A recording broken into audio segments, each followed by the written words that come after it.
Kant, ¿qué es la Ilustración? La Ilustración fue un movimiento que propició un gran cambio cultural e intelectual en Europa y Norteamérica al final del siglo XVII y del XVIII, y en Hispanoamérica desde el siglo XVIII al XIX. Promovió la razón y la crítica como medios para el conocimiento y el progreso. Entre sus principales representantes estaban Descartes, Voltaire, Rousseau, Montesquieu y Diderot en Francia, Francis Bacon, John Locke en Inglaterra, David Hume en Escocia y en Alemania Immanuel Kant. Consideraban que la razón, no el discernimiento y la crítica, no la duda, eran la base del pensamiento. Por lo tanto, la investigación y la observación debían superar la ignorancia y la superstición. Solo entonces era posible conocer con claridad la realidad. En ese contexto, luz y oscuridad se referían a distintas concepciones del mundo. Para estos intelectuales racionalistas, iluminar era dar luz. Así en Francia era ilustración, en Inglaterra enlightenment, en España iluminismo o ilustración, en Alemania Aufklärung, en contraposición. Los sistemas de pensamiento religiosos, que buscaban una verdad única, inmutable, absoluta, remitían a la noción de oscuridad u oscurantismo. Propagaron la idea de que la Edad Media europea, regida por los valores cristianos de la Iglesia, fue una época oscura. Se creían y aún se cree que el conocimiento y la ciencia conducen al progreso de la civilización y a la felicidad individual. Esto desembocó en la defensa de los derechos naturales de las personas. Consecuencias de la Ilustración.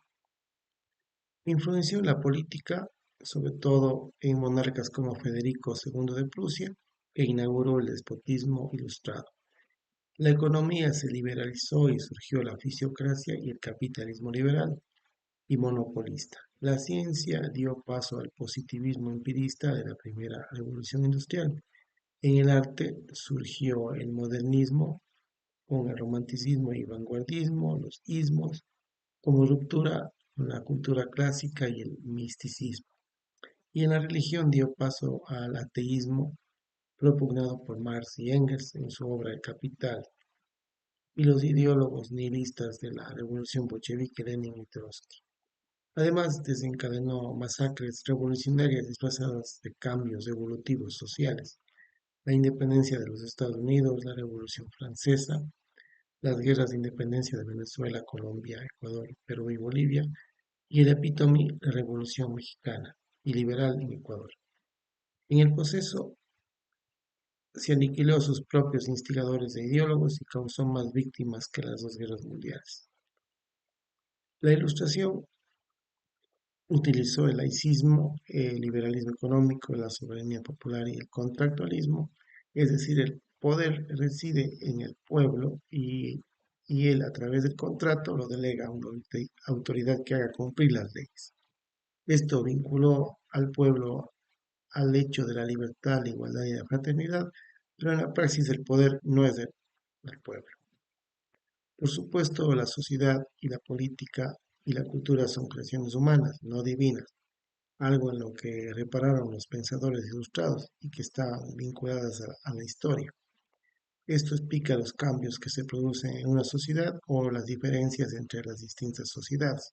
Luego el cambio sí es algo positivo, pero se lo vinculó con la noción de progreso moral y material, y que la sociedad podría alcanzar la plenitud y la felicidad.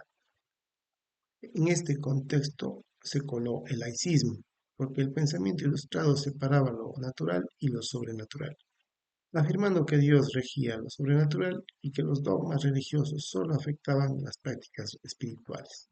En cambio, la naturaleza, el hombre y la sociedad quedan bajo la esfera de lo natural, que podía conocerse a través del uso de la razón. Kant, por analogía, dice que el niño no razona y que al crecer o madurar desarrolla este don intelectual, máxima que extrapola a la sociedad en sus diversos ámbitos, el religioso, civil y secular. Luego, el Homo sapiens del siglo XXI es ilustrado, o más bien potencialmente ilustrado. La razón es que en el siglo XIX el conocimiento estaba limitado a una élite de estudiosos. Sin embargo, hoy la información se genera en tal cantidad que es casi imposible procesarla para un ser ilustrado o un enciclopedista contemporáneo. Pero razonar y criticar son solo dos operaciones cognitivas o acciones que tomaron los ilustrados y que han causado el actual desastre intelectual de esta sociedad regida por corporaciones que manipulan la política e inclusive desvirtúan a los mismos padres de la ilustración. Por ejemplo, la ciencia que carece de conciencia, la política que la hacen los financieros, las corporaciones y los delincuentes, la información que la controlan los medios, la tecnología que no es para ilustrar a nadie, solo para que sea consumida, la religión, que es una etiqueta entre culturas de Islam, cristianismo, catolicismo, iglesia ortodoxa, judaísmo, etc. No niego que habrán practicantes sinceros y desinteresados. La guerra y la paz, que son instrumentos de la industria militar para obtener beneficios económicos, la energía verde y el transporte limpio, que son utopías tecnológicas, etc. Históricamente, las religiones, los cultos y las sociedades secretas tampoco han sido lo ideal y verdadero. El péndulo ha oscilado demasiado y el ser humano, esclavo de ellas, ha pasado a esclavo del materialismo bancario y corporativo. Si no se nos dejó buscar, ser y vivir, ahora no se nos deja pensar, crear y alcanzar. Gracias.